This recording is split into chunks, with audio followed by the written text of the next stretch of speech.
Good morning, my name is Alex Mitcha and I will be presenting the first affirmative construction. We, the affirmative, resolve that the United States military is not prepared for future threats. We begin our argument with Observation 1 definitions. Our first definition is the military. We define the military as all 5 branches, the Navy, Air Force, Army, Marines, and Coast Guard. We define threat as conventional warfare threat against an established country, not an organization. And we define prepared as ready to promptly deploy at maximum strength. Major General Leonard Wood, the former Chief of Staff of the United States of America, says in his speech on the military unpreparedness on May 22nd, the military preparedness means the organization of all resources of a nation, men, material, and money, so the full power of a nation may be promptly applied and continued at maximum strength for a considerable period of time. Now that we have defined terms, please move to Observation 2 criteria. Observation 2 subpoint 1 efficiency. The efficiency of a country's military is crucial to the ability to be prepared for future threats. In regards to preparation, including adaptability, efficiency is a requirement.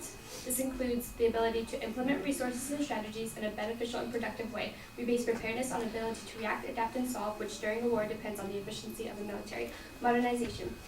Modernization is a necessity to preparation in regard to future threats. We can't successfully carry out missions, deploy soldiers, or protect our nation if we don't have modernized plans, systems, and equipment. Just as you can't fix a car without correct tools and parts for each change, you cannot be prepared for war without the correct strategies and gear for each mission. Observation 3 application. Subpoint 1A efficiency. The U.S. Army structure is inefficient in its use of resources required to accomplish missions. Sergeant Major Daniel Daly in the Warrior Citizen official publication of the U.S. Army Reserve 2017. We're a very busy Army right now, 185,000 soldiers deployed across 140 countries, and that comes at a pretty significant cost. We need the resources required to accomplish current and future missions. We need to put structure in places that is consistent with the needs of our combatant commands and decrease our numbers of non-deployable soldiers. This means we have soldiers in countries we do not need them. This reflects poor organization and inefficient applications of our soldiers and where we put them. We cannot deploy at maximum strength with inefficient placement of soldiers. Regarding the previously mentioned non-deployable soldiers, subpoint 1B, the amount of non-deployable service members in the U.S. military depletes our efficiency. Lisa Ferdinando of the U.S. Department of Defense said in Pentagon releases new policy on non-deployable members February 16, 2018, on any given day, about 286,000 service members, 13 to 14% of the total force, are non-deployable. This again reflects a huge misuse of time, resources, and energy. Moreover, subpoint 1C, the U.S. military is too worn out to succeed against serious threats. Dr. Adrian Lewis, PhD specializing in 20th century warfare in the Military Review, November 2009, said, the U.S. Army and Marine Corps are both overcommitted, stretched beyond their capacity to succeed in their missions. Constant deployment are wearing out soldiers, Marines, and their families physically, psychologically, and emotionally. The United States lacks the strategic reserve to respond immediately to serious threats. The soldiers of the U.S. military are overworked and drained, resulting in the inability to execute missions. The U.S. is not prepared to respond to threats made during war. Subpoint 2 modernization. The U.S. Army is not modernized for the complexity of 21st century war. General David G. Perkins, the U.S. Army Training Commander, Military Review, in 2017.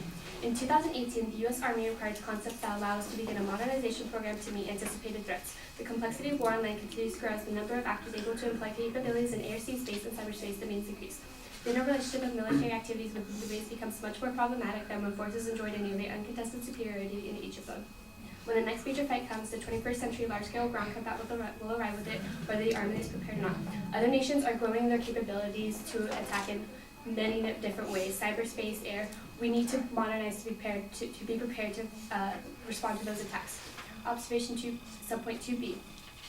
The U.S. National Defense posture will decrease without new designs and planned programs. John Harvey Jr., the 31st Commander of U.S. Fleet Forces. The American people must anticipate that even under favorable budget conditions, the Navy will shrink in numbers and ships of aircraft will be continue to procure only designs now in current and planned programs.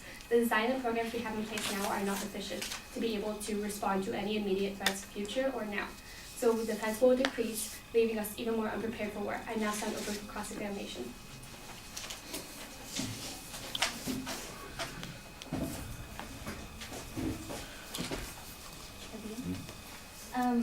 In your opinion and based on your argument, would you say that a conventional war with states is imminent?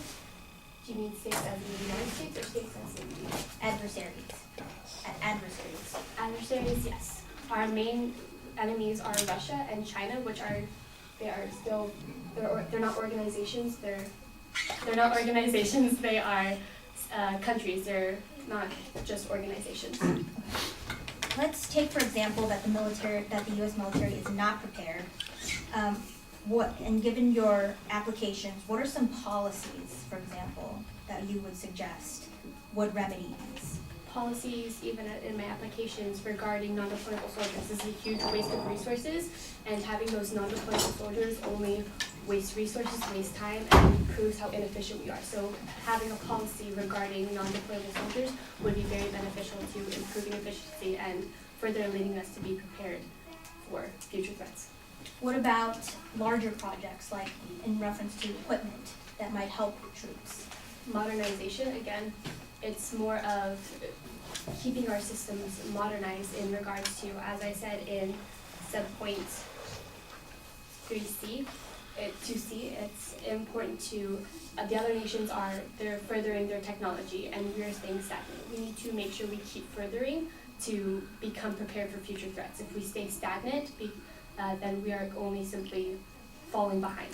We need to push forward. Okay. And how long do you think that putting forth these programs would take to implement and complete? Unfortunately, I'm not an expert, so I don't know how long it would take. Hopefully only a couple of years if we continue to increase our efficiency and modernization. Time. Thank you.